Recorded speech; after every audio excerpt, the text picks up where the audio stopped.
Speaker sir, मैं ये वक्फ तरमीमी bill की मुखालिफत में खड़ा हुआ हूं।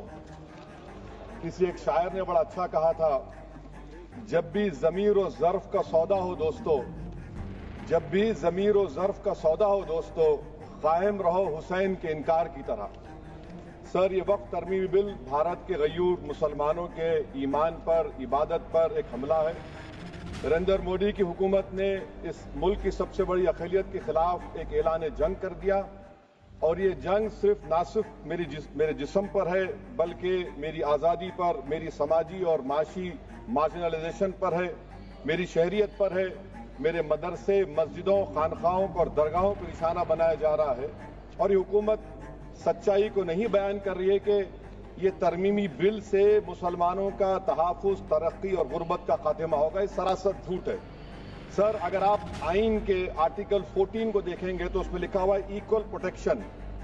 अब आप देख लीजिए सर कि हिंदू, सिख और जैन को और बौद्ध को उनके एंडोमेंट में तहफ़्फ़ुज़ मिलेगा, क्योंकि उनका एंडोमेंट बाय यूजर बरकरार है और उनका एडमिनिस्ट्रेशन उनके हाथ में होगा कि गैर हिंदू या गैर उनके मजहब का आदमी दान भी दे सकता है उनके लिए, और एंडोमेंट बोर्ड का तहफ़्फ़ुज़ भी मिलेगा, क्योंकि उसके ऊपर ओवरराइडिंग क्लॉज अप्लाई नहीं होगा, लिमिटेशन का कानून उस पर अप्लाई नहीं होगा।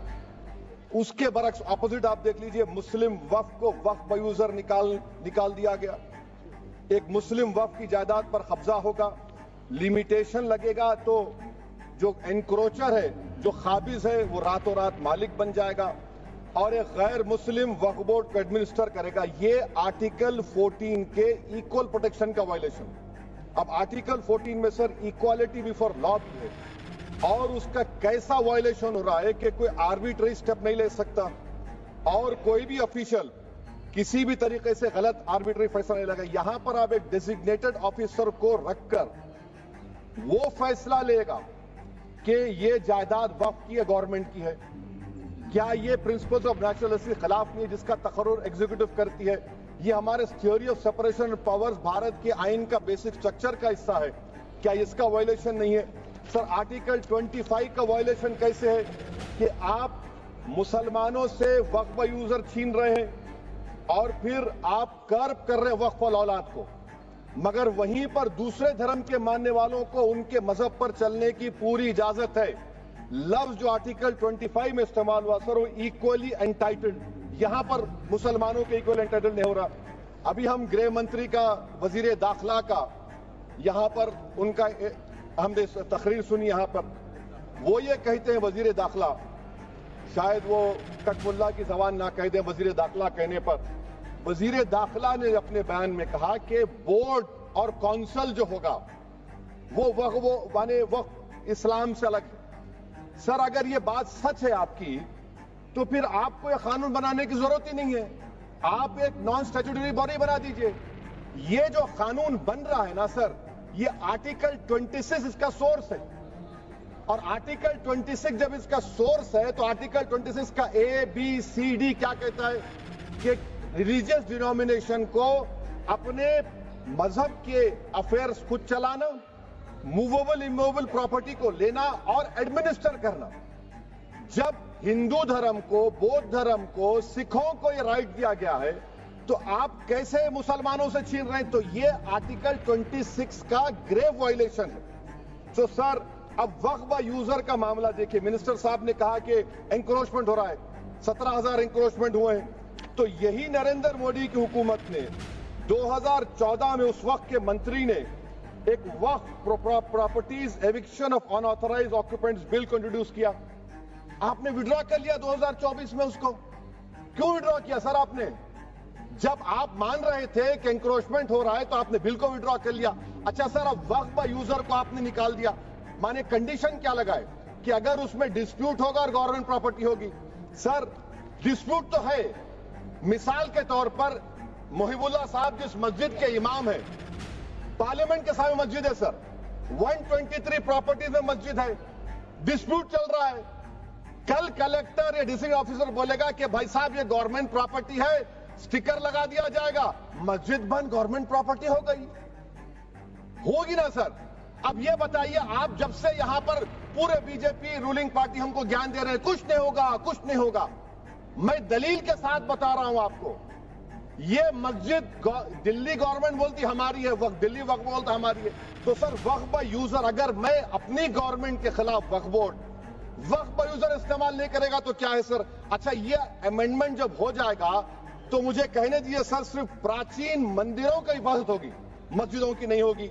अब सर आप आ जाइए, अगर डिस्प्यूट मेरा एंशिएंट मॉन्यूमेंट से वक्फ का, एक मिसाल दे रहा हूं, दिल्ली में 172 वक्फ प्रॉपर्टीज एएसआई कंट्रोल में है, मैं तो हार ही गया वो, क्योंकि मेरे पास डॉक्यूमेंट नहीं है। आप कह रहे हैं कि डॉक्यूमेंट चढ़ाओ। अगर मेरा गवर्नमेंट से डिस्प्यूट चल रहा है, मैं तो क्लेम ही नहीं कर सकता, क्योंकि आप जज बनेंगे, आप ही फैसला करेंगे, और जब तक आप फैसला नहीं करते वो वक्फ की प्रॉपर्टी नहीं होगी। वो प्रोविजन डाल दिया आपने। अच्छा, अगर मेरा डिस्प्यूट एंक्रोचर से होगा सर, तो एंक्रोचर में तो आपने तो 107 को डिलीट कर दिया। आप रातों रात खाबिस को, एंक्रोचर को मालिक बना रहे हैं। सर मैं ये पूछना चाहता हूं आपके जरिए हुकूमत से, एक मुंबई में एक बहुत बड़े दौलतमंद है, खोजा बरादरी का यतीम खाना था, उन्होंने 2004 या 5 में 22 करोड़ में खरीद लिया। वो केस सुप्रीम कोर्ट में कि आप उनको मालिक बनाना चाहती है लिमिटेशन एक्ट अप्लाई करके, हमको बताइए, हम जानना चाह रहे हैं। और सच्चर कमेटी ने सर 2007 में कहा कि दिल्ली के 123 प्रॉपर्टीज की मार्केट वैल्यू 6000 करोड़ की। आज हम 2025 में आ गए, क्यों आप उन प्रॉपर्टीज के खिलाफ पड़े हुए? 1976 में उस वक्त के वजीर आजम इंदिरा गांधी लेटर लिखा, इसको आप दे दीजिए, मगर आप उसको मानने को तैयार नहीं है। तो सर और एक जो झूठ फैलाया जा रहा है, management empowerment efficient development. Sir this bill takes any management from the hands of Muslims, disempowers the waqf in comparison to any other stakeholder, takes away the efficiency of administration and hampers development. Waqf disempowerment in the name of efficiency, inefficiency is being created. The progress of development from pre-independence till today is sought to be destroyed. Sir अभी हमारे home minister साहब ने फजल पुकाया case का जिक्र किया। Sir मैं आपसे गुजारिश करूंगा कि होम मिनिस्टर जरा अच्छे लोगों को रखकर इंफॉर्मेशन ले। फजल पुकाया का ऑबिटर क्या है? इट इज ऑबिटर, वो रेशियो डिसेंडेंटाई नहीं है जो आपने कहा है। अच्छा सर, शेड्यूल ट्राइब के बारे में कहा, क्या शेड्यूल ट्राइब में मुसलमान नहीं होते? शेड्यूल कास्ट में नहीं होता मुसलमान, शेड्यूल ट्राइब में मुसलमान होता। तो क्या आर्टिकल 25 मेरा चला गया, आर्टिकल 26 चला गया, आर्टिकल 14 चला गया, 15 चला गया, 29 चला गया? लक्षद्वीप का एक मुसलमान एमपी है, क्या उसको राइट नहीं है क्योंकि ट्राइबल है? क्या कह रहे हैं आप? इस ऐवान को क्यों गुमराह कर रहे हैं आप शेड्यूल ट्राइब के नाम पर? सर और एक चीज जो आपको बता रहा हूं सर, अब आप जब आर्टिकल 26 से मेरा सोर्स है, तो आप सेंट्रल वक्फ काउंसिल में 22 में से 10-11 आप नॉन मुस्लिम को बना सकते हैं। रिलीजन न्यूट्रल आपने कह दिया, और आप बनाएंगे, क्यों बनाएंगे आप? स्टेट वक्फ बोर्ड में 7 नॉन मुस्लिम होंगे और 4 मुसलमान क्यों होंगे? क्योंकि आप लॉ में 95 में डायरेक्ट मैनेजमेंट में ले सकते हैं 5 साल के लिए। आप वक्फ बाय यूजर को आप कलेक्टर डिस्ट्रिक्ट ऑफिसर बोलेगा ये वक्फ की प्रॉपर्टी नहीं है, तो वो वक्फ बोर्ड खामोश बैठ जाएगा, कुछ एक्शन ही नहीं लगा, क्योंकि वो आपके प्यादे हैं। अच्छा, जब आप नॉमिनेट करेंगे सर मैं मोदी गवर्नमेंट के खिलाफ नो कॉन्फिडेंस ला सकता हूं, मगर वक्फ बोर्ड का चेयरमैन जो नॉमिनेट होगा उसके खिलाफ नो कॉन्फिडेंस नहीं ला सकते, हम बिल्कुल नहीं ला सकते। क्या मजाक है बताइए आप? ये डेमोक्रेसी है। नॉमिनेट भी स्टेट गवर्नमेंट करेगी, वो अगर डिक्टेटर बन जाएगा जैसा आज भारत में हो रहा है तो वो भी नहीं हटेगा। कम से कम यहां पर तो इलेक्शन है, वहां पर तो आप 5 साल झेलते रहो उसको। अच्छा सर, अब ये जो क्लॉज 11 और क्लॉज 9 आप 16AA से देखिए, where the qualification of the members of the board has been limited only to 3 categories contained in 14(1)(c). Intention is very clear that the majority is to be packed with non-Muslims. So who will defend my interests, sir? If I cannot depend on the state waqf board, central waqf council, which are going to comprise non-Muslims, this in itself is a clear violation of Article 26, 14 and 15, sir. अच्छा sir, CO पहले 95 act में था कि word मुस्लिम, आपने गायब कर दिया उसको। अरे आखिर क्यों इतनी नफरत है आपको लफ्ज मुसलमान से? अच्छा फिर क्या कह रहे हैं आप कि ये भी आर्टिकल 26 का वायलेशन है? सब जितने हिंदू धर्म के प्रॉपर्टीज हैं, सिख धर्म के हैं, बौद्ध के हैं और आपके जैन के, वहां पर उन्हीं के मजहब का ऑफिसर होगा। और कहां पर नहीं होगा? वक्फ बोर्ड में। वक्फ board is a pure religious institution, इसको समझने की जरूरत है। तो आप ये कर दे रहे हैं सर। अच्छा सर, आप देखिए, अब आप आ जाइए ये ट्राइब्यूनल पर। मुझे समझ में नहीं आया सर कि हमारे होम मिनिस्टर वजीर दाखिला ने क्या कह दिया कि 2013 का जो कानून है वो नहीं बनता तो हम नहीं लेके आते। मैं बड़े अदब के साथ उनसे पूछना चाह रहा हूं कि क्या उस वक्त राजनाथ सिंह साहब, आडवाणी साहब, हमारी लेट सुषमा स्वराज, ये बड़े बड़े नेता यहां बैठे थे? आपने यूनानिमस उस कानून को पास करवा दिया। कीर्ति आजाद थे उस वक्त, अब यहां बैठे हैं वो टीएमसी में। तो क्या आप गलत थे या वो गलत थे? हमको बता दीजिए, आप बता दीजिए। क्योंकि अगर आडवाणी आपके लिए बहुत बड़ा नेता है, मेरे लिए नहीं हो सकते, आपके लिए आपने पद्मश्री दिया उनको। मोहतरमा सुषमा स्वराज की जबरदस्त तकारीर का मैं कायल हूं। वो बैठकर उस 2013 को यूनानिमस पास कर दिए। मुझे कंफ्यूजन है कि क्या अमित शाह, नरेंद्र मोदी बड़े हैं या आडवाणी बड़े हैं? आपके लिए आप तय कर लीजिए। अच्छा सर, आपके tribunal sir, railway Clements tribunal, NGT tribunal, income tax, वैसे 14-15 ट्राइब्यूनल, हिंदू एंडोमेंट का ट्राइब्यूनल, सबका अपील नहीं होती, रिव्यू होता है। गृह मंत्री सरकार कह रही है कि नहीं, रोक दिए, रोक लगा। कैसे रोक लगाते हैं? रिव्यू और अपील में तो फर्क होता है ना सर। आप ही कह रहे हैं कि पूरे कोर्ट्स में बैकलॉग है और आप अपील कर रहे हैं। अच्छा सर, रिटायर्ड डिस्ट्रिक्ट जज 95 में सिटिंग डिस्ट्रिक्ट जज था, जो एडमिनिस्ट्रेटिव कंट्रोल था सीजीआई साहब, उसको निकाल दिए। अच्छा सर, अब आप अभी हमारे मंत्री साहब ने कहा trust, sir Shri Sai Baba trust 2004, वो ये कहता है जो ऑफिसर उसमें काम करता है उसको साई बाबा का डिवोटी होने चाहिए और उसको डिक्लेरेशन लिख के देना पड़ेगा। यहां पर हो रहा तो यहां पर क्यों नहीं हो रहा? अच्छा सर, आप फिर देख लीजिए, ये आपका हो गया सर। हाँ, अब अमित शाह साहब ने सेक्शन 2A के बारे में कहा और उन्हें इस बात का इकरार कर लिया कि दाऊदी बोहरा के लिए यह बनाया गया है। मगर मैं आपके जरिए से गवर्नमेंट से पूछना चाह रहा हूं, आपने तो उस प्रोवाइजो में दाऊदी बोहरा का नाम ही नहीं लिखा। आपने उनको भी थैंक यू कर दिया, उनका नाम क्यों नहीं लिखा आपने? और सर, और गवर्नमेंट क्या कर रही है? आप मुस्लिम समाज में जो बेकार किस्म के लोग हैं उनको एक रास्ता बना रहे हैं, एग्जिट दिखा रहे हैं कि तुम्हें वक्त से बचना है तो तुम्हें ट्रस्ट बना लो। ये क्या कर रहे हैं सर आप? कम से कम उन दाऊदी बोहरा को आप दे देते। अच्छा sir, clause 3V section 36 clause 18 देख लीजिए। Oral appointment has sought to be discontinued even though it is recognized practice in Islam. Muslim personal law is recognized oral waqf and 1937 Shariat Application Act. Sir, आप clause 39 पर आ जाइए। 5 साल के लिए मुसलमान।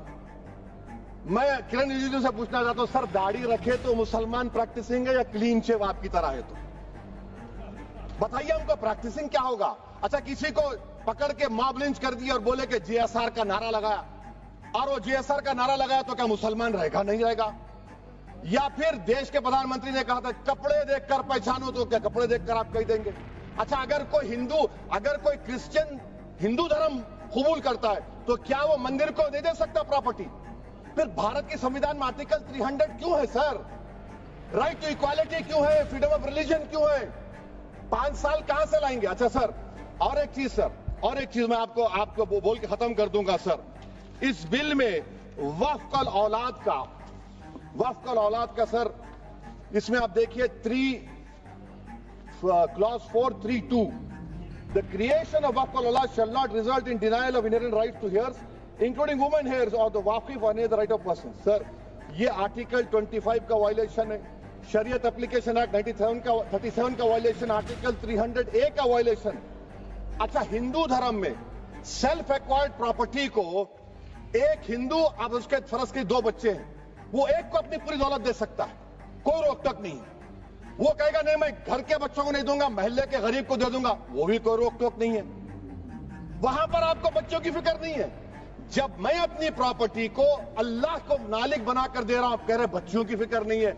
इतनी मोहब्बत आप बिल्किस बानों से दिखा देते तो आपके लिए दुआएं देती आपके लिए। तो सर, आप दूसरी बात आप देख लीजिए सर, आखिरी बात कहकर मैं अपनी बात को मुकम्मल कर रहा हूं सर। नहीं खैर मुकम्मल कर रहा हूं। स्पीकर साहब बहुत टाइम दे दिए। सर आप देखिए, इसमें अमित शाह साहब बोले कि इतनी प्रॉपर्टीज का कब्जा हुआ, चोरी हुई, ये हुआ। सर क्लास 2652A सेक्शन, अगर कोई प्रॉपर्टी बेचता है 2 साल की सजा थी, आपने क्या कर दिया, उसको 6 महीने कर दिया। नॉन बेलेबल था, आपने बेलेबल कर दिया। सेक्शन 40 की बात करते हैं। सेक्शन 40 में सर हमको जो ज्वाइंट वर्किंग कमेटी का जो नोट्स दिए, उसमें मिनिस्ट्री ऑफ माइनॉरिटी अफेयर्स ने कहा कि 30 साल में 515 केसेस सेक्शन 40 के और सिर्फ 8 लोग कोर्ट को गए। वक्फ यूजर का कानून तेलंगाना आंध्रा में है, सेक्शन 40 का कानून तमिलनाडु 63 है, आंध्र प्रदेश में 43 है।